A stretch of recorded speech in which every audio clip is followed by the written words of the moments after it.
It's November 5th, and I thought we could have a look at the garden.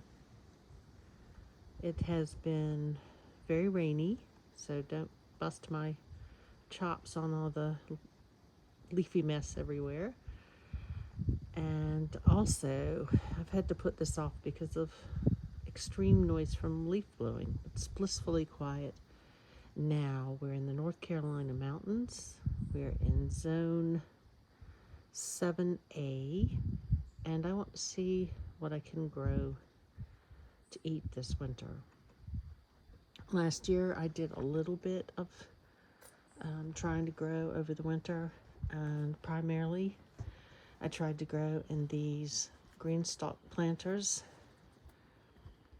and I used fleece and clothes pins and plastic if it was going to rain or snow.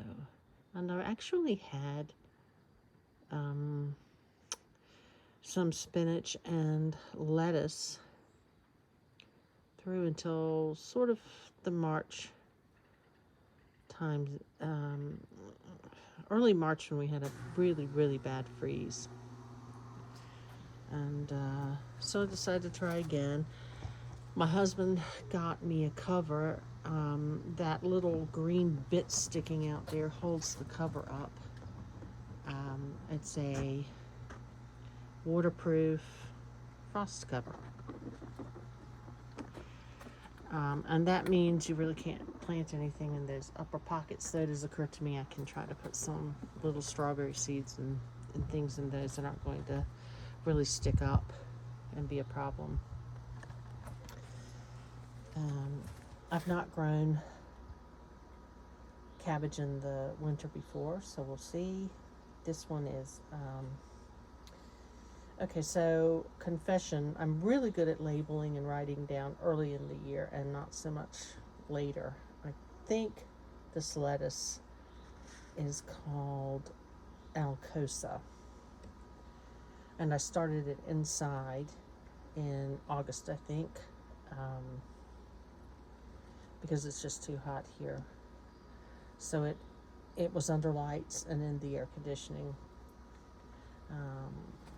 I think these are Lola Rosa, which in fact is that red lettuce there, which I've been eating. And I only have 2 left. Boo. So these little ones, I think, are maybe little gems, a sort of romaine. These also are they, though I do not know what caused this browning. I also started these inside in late summer. No idea what's caused that. They are heading up, and the inside looks really pretty, but I would be curious to know what causes that brown edge. I mean, obviously you can just tear that bit off, but I would like to know, and I don't. So that is what's in this green stalk, and this is the one obviously that I have set up for the cover. This one I'll have to go back to my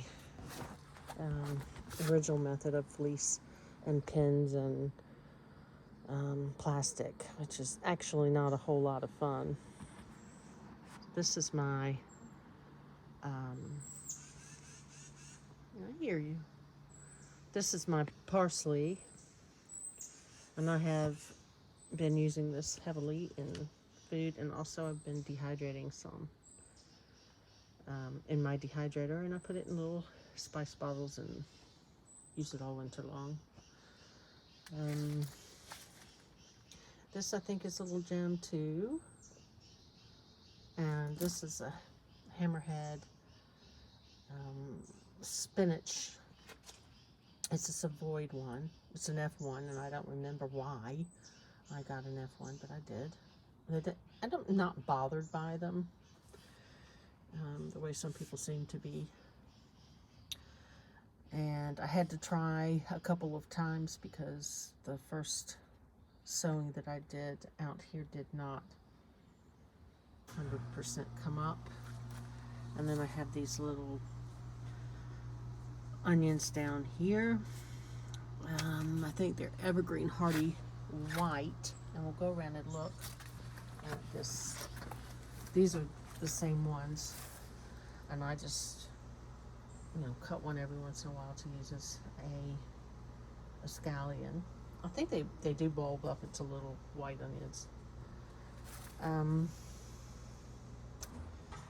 And you can see that some of the carrots that I had planted in here, I guess last spring, have germinated, which is funny.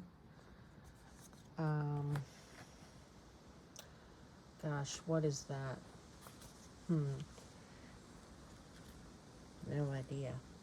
Might be a butter lettuce. This one,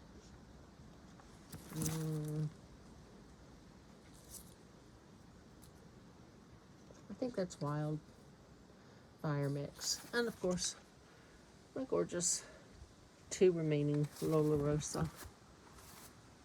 I really don't want to buy lettuce, so I'm hoping this all grows quickly enough that I do not have to. Again, wildfire. Anyway, it looks like we have another week and a half or so before it freezes again, which is nice. It can go on growing and getting light, and I don't have to come out here and cover it every day. This is a Vigo bed. Again, my husband got me this cover. This is an insect cover, and then there's another that goes on top that is an actual frost cover. Let's see here.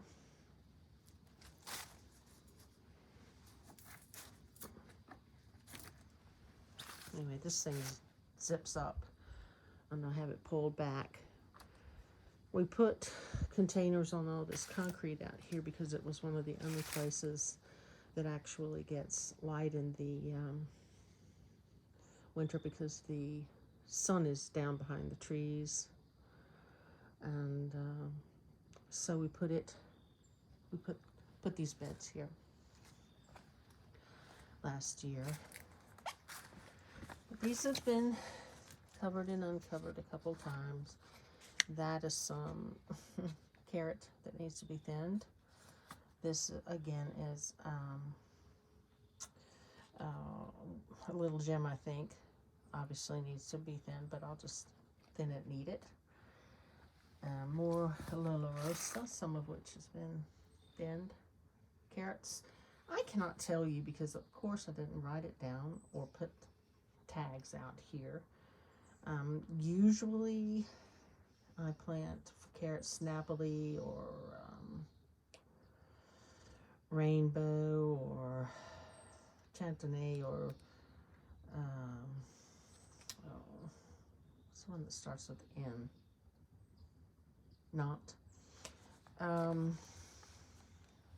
So I have no idea what kind of carrots that I planted, but I have to thin them. These are my broccoli, my big headed broccoli, Eastern Magic. It's doing really well. Whether it will actually head up and make it through the winter, I have no idea. More little carrots strung about in there. See if you can see this one's back there to be thinned. Anyway, I really like this cover. And, certainly it's easy to cover things up using something that just zips on or velcros on instead of having to clip on fleece. I have these emerite beans still going. I have got some seeds off, but it's taking a long time for them to ripen. But I think I have some viable seeds, and the reason I believe so is that some of the ones that are falling down I was going to say they were trying to sprout, but I think something must have eaten them. Doesn't matter. And I've left some cages around so that I can lay some frost cloth across it and clip it on with my handy clothespins. High tech. And need to get in here and remove all these leaves. I have these cabbages. Oh, that one's trying to fall over. No idea. Again, mystery, but I think these beautiful cabbages with the pale pink veining, I think I might have planted Diodon, maybe. Again, in August inside. They would quickly bolt here if I didn't have them in the house. Also, lots and lots of tomato seedlings that of course won't make it. And I don't know what they would be, so I wouldn't leave them. And these cabbages I think are Ruby Perfection, which is a really dark red cabbage. So they look really good, and I hope they'll do something for me. These, I've never tried to grow this kind of broccoli before. I think this is called Bernarda. I think it's a bunching broccoli, or a little-headed broccoli, but I've never tried to grow this type before, so I thought I'd give it a go. Started that again inside a little later than the others, that's why it's sort of smaller. And hopefully it will do something. And here's my, again, my high-tech coverage system where I can just drape some fleece over. I still need to harvest the rest of these leeks and make vichyssoise or something like that out of them. This time of year you wouldn't need a cold, so it's just a cabbage and leek soup, which doesn't sound as elegant, does it? Anyway, this is my experiment for the year. I'm going to see what I can grow and how it will go over the winter. And really rather enjoying the fall so far. It's nice to come out and it's cool, even though today it's pretty dreary and it's been raining for a couple of days, which the dogs hate, but there it is. Really hope to have some cabbages and lettuces and carrots all winter.